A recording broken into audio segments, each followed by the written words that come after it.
Hey all, how y'all doing? This is 012 Boku coming at you with another movie review once again, and my next movie review is this. Yep, Goldfinger. Goldfinger. If you guys can stomach me doing the theme song for a moment. Goldfinger, he's the man with the Midas touch. The Midas touch. On it right there for you guys. Sorry about that. But yeah, it is the third uh, film in the installment of the series, and it is the movie that I'm going to do because it's still on there.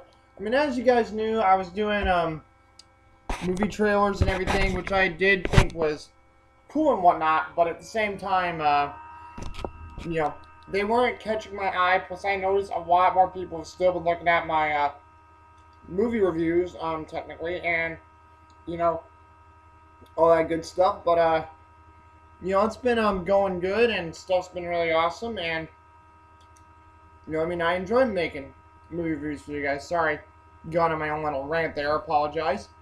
But with Goldfinger, like I said, third installment into the James Bond series, and considered by many to be probably the best Bond film in the whole series of Bond films. Which I agree, Goldfinger is good, but I technically do not think it is the best. Two that I think, well, actually, I have a handful. And out of Connery's, for me, that's From Russian with Love, or You Only Live Twice, personally. But one of the all-time greats I think that doesn't get enough credit is George Lazenby's version, On Her Majesty's Secret Service. That is a great movie, and we will get to that one, of course. But with Goldfinger, this one still stars, as you know, from just being on the cover, since he's right front and center, Sean Connery, once again as James Bond, in the third movie role of his, and he's quite comfortable in the role. He definitely knows what he needs to do. And in Goldfinger, he has some of his greatest quips with Goldfinger, when they're at the golf course, when James Bond tricks Goldfinger into using his golf ball to keep the gold that him and the British economy need, or the British government in this case. The interactions with Jill Masterson, Odd Job. No, not his odd job. You remember, you always tipped your hat to a lady.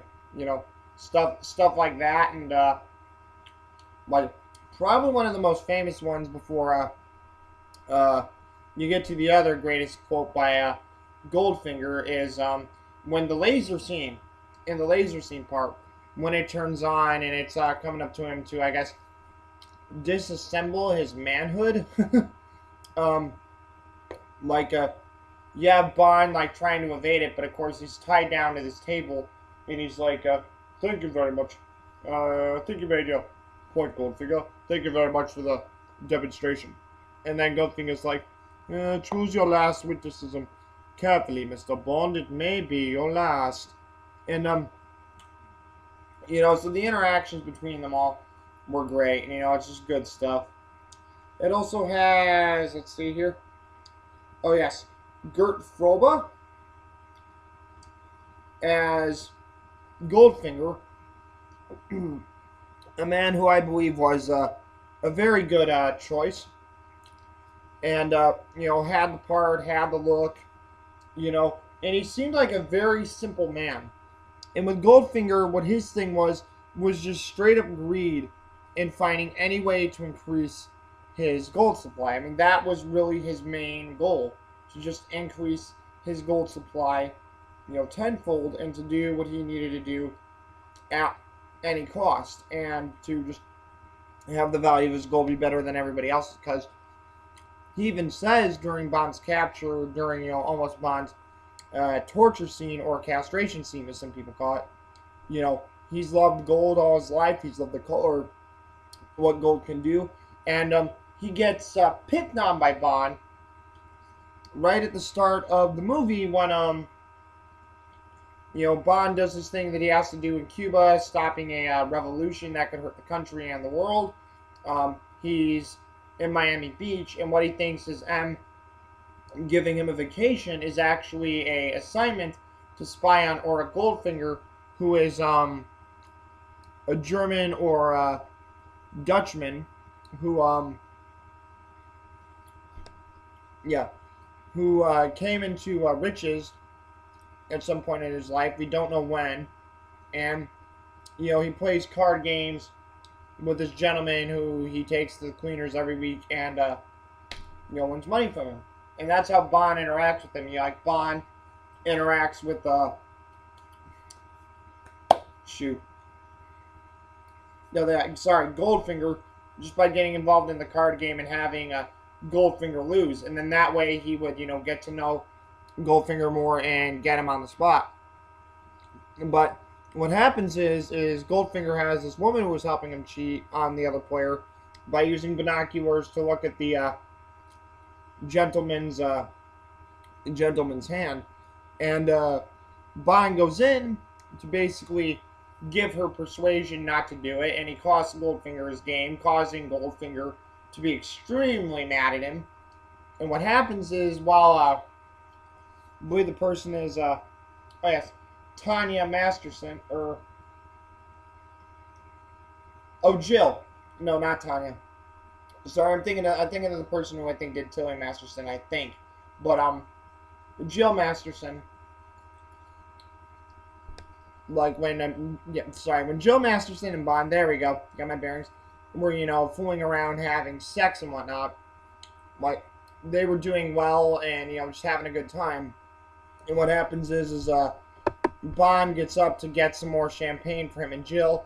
All of a sudden, Oddjob, the noted henchman in this movie, comes from behind Bond, gives him a karate chop in the back of the neck, and you know, when Bond recovers, he goes to the bed to see if Jill's okay, and Jill was covered in gold paint, completely killed, like being, you know, Goldfinger's warning to Bond and his calling card. And you know, like, Goldfinger is just a guy who exemplifies greed. He's all about greed because he is a criminal and he wants all the money and he'll do whatever he can to get it. Like, his main point in the movie here is to get a nuclear bomb with the Chinese government's help into the gold depository at Fort Knox and blow up Fort Knox, making America's biggest gold supply radioactive for 57 years. So the stock of his gold goes up in value, and you know, he'll be even more rich. So, you know, it's a really heinous idea that Goldfinger has going on. And Gert Froba once again plays him so well. And the funny thing was, Gert Froba didn't know that much English. Like, he said like a few lines of English and he had to speak Dutch or German or Swedish, whichever one he is, through the rest of the film. And because that was his language. And what they had to do was Goldfinger, Gert Froba, is actually dubbed over by actor Michael Collins. So, you know, hey, but, you know, it works for the role and it's great stuff. And you also have, if any of you know the British TV show The Avengers, you have Honor Blackman as, brace yourself for the name if you've never heard it, Pussy Galore. Yep. Honor Blackman as Pussy Galore. That is actually a name. Just sort of like how Honey Rider was a bit ridiculous, but when you think about it, Honey Riders have been more susceptible, but Pussy Galore is in your face. But Honor Blackman plays her, and she's this, I guess you could say, henchman as well of Goldfinger, because she's his personal pilot, and she takes him from place to place. And she also knows of Goldfinger's heinous operation into Fort Knox, called Operation Grand Slam, and she goes along with it. And this is until spoiler. Well, I also gave you the main plot of the movie, so I guess spoilers were a long time ago. But once again, spoilers. She ends up falling in love with Bond and helps out Bond to get the nerve gas, which they were going to use to kill and, quote, knock out, as Goldfinger put it, all the soldiers around Fort Knox to get into Fort Knox to put the nuclear bomb in. But she switched the gas in the canisters to make it like a fake gas, and all the soldiers and people just interacted and, you know, reacted as if they were getting knocked out.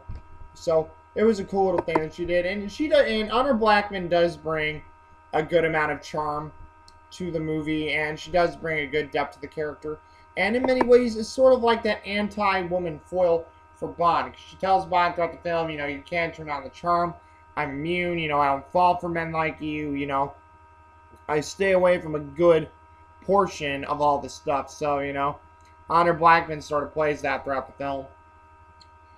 Then you also have, oh yes, Shirley Eaton as I mentioned earlier, Jill Masterson, who was like a voyeur of Goldfinger's, where she was a lady who, a pretty lady, who was paid for being seen with Goldfinger and also to help Goldfinger win these card games against this one gentleman he was playing against.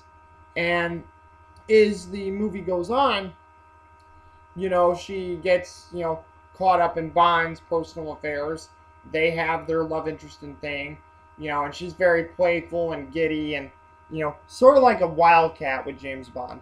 And what happens is she sadly once again gets caught off guard by Oddjob when Oddjob enters and knocks out Bond, and she gets covered in the gold paint. And that's basically her main scene right there for Jill Masterson, for Shirley Eaton. Shirley Eaton, I guess, was well known for the scene because she's literally lying there on the bed covered in gold paint, and just like they did with dancers, there's a small patch, I think that was on her neck, that still allowed her to breathe. But they monitored Shirley Eaton very closely to make sure she didn't have skin suffocation or anything like that.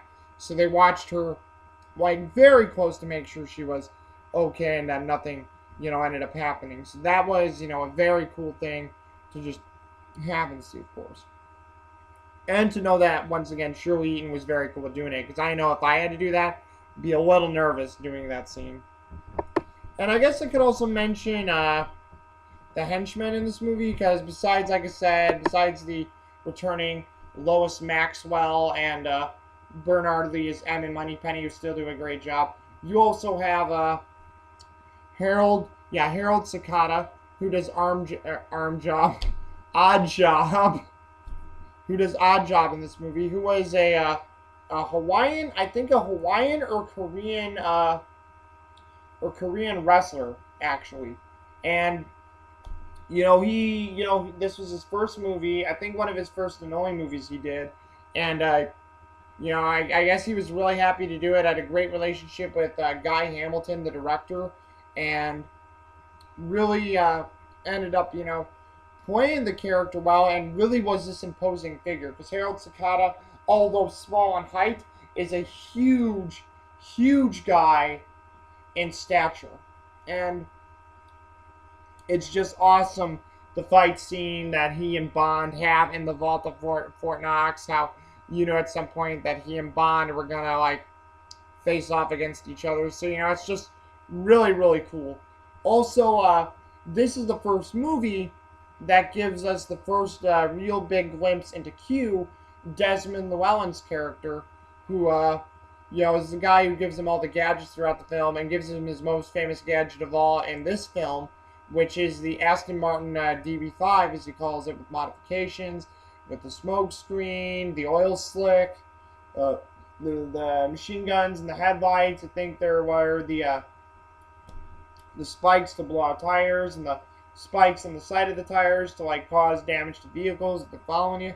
And Desmond Llewellyn, gives a great presence, gives good comedy, because he knows that 007 James Bond does not respect his gadgets, and even though that they've saved his life many times and Bond owns or owes Q a whole lot. Like Bond has that sort of lack of respect, and it's just it's a funny well put together scene between the two. And Desmond Llewellyn does a great job, and it's a great introduction to his character.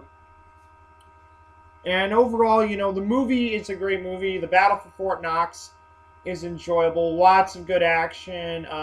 A pretty good, albeit hilarious, final fight between Goldfinger and Bond in the plane, where Goldfinger shoots out the window of the plane, and like Goldfinger gets sucked out into the air, and it's sort of funny seeing him just go because his body becomes like this W, just go like that, and he's like this claymation thing flying in the air, but it's still a cool scene. Really good script written by Richard Maybaum and Paul Dean.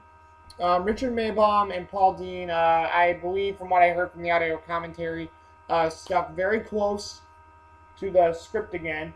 They stuck very close and did a lot of cool stuff throughout this movie and just offered a whole lot to it. And, they did what they needed to do with that. It was just so cool seeing how all this stuff, came together. And it was just an enjoyable run. And I mean, it was a great, great movie, great stuff, great talents and everything. So you got to give a lot of credit to where it's due.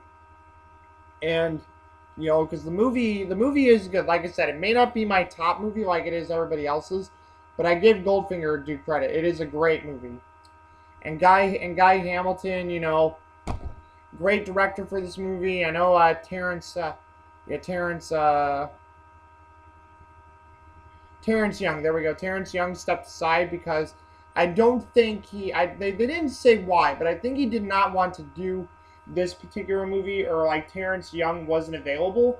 So they went with Guy Hamilton, and you can see where Guy Hamilton's brilliance just shines on through this movie. And he does more Bond films too. If I'm not mistaken, he does, I don't know what else, but I know he did a few more. And I know he also did Man with the Golden Gun, which is another one of my favorite Bond movies. Hey, can't wait to get to that one for you guys. And overall, it's a great movie. I mean, Goldfinger does give you the awesome gadgets, a great story, a great greedy villain. And that's probably the one thing that I love that separates Goldfinger from the rest of the pack, is that like where all the others are interested in world domination or having their own evil trade to upset the market or to do this or that. You have Goldfinger, who is just not interested in world domination, but will do any evil thing to increase the price of his money or gold. So it really was unique. And overall, I give Goldfinger, which once again I should also say great score by where is it? I know he's featured here. Or no, I don't know. I guess he's not featured here. By John Barry. Great score by John Barry once again, giving us the great film that the great theme that I did sing, Goldfinger by Shirley Bassey, I think her name is. Yeah, by Shirley Bassey, and also just a great score overall for the film, and hearing the Goldfinger theme just playing over and over again is just awesome. And like I said, I give Goldfinger I believe I gave it once again, when I think about it right now, it's a tie between another 8 or 9 out of 10. Not a perfect Bond film for me, but still a great Bond film, loaded with wonderful action, great storytelling, a pretty good relationship. I mean, Pussy Gore and Bond, in my opinion, are a little weak. I mean, I know people could say that the same with James Bond and Honey Ryder, but that was the first movie that was starting out, so they were sort of getting better. The one with, I believe Tanya and Bond was a lot better than this one, but I did like how Honor Blackman was sort of that foil for him. And overall, just, great humor, great fun, good action, good stuff. So, what did you guys think of Goldfinger? Would this be a film you guys would like? Would you guys watch this? I mean, have you, seen any of the other Bond films so far? Have you just seen a lot of the ones with Daniel Craig once again? Or anything like that? Because, yeah, let me know what you guys think, and if this is something you'd like to see, or something else like similar to it down the line, just tell me what, we'll go from there. So just drop me a line and see how things are going with Goldfinger or any of the Bond series if you've seen them. But until then, this is 012 Boku coming at you with another movie review, and I will see you guys next time.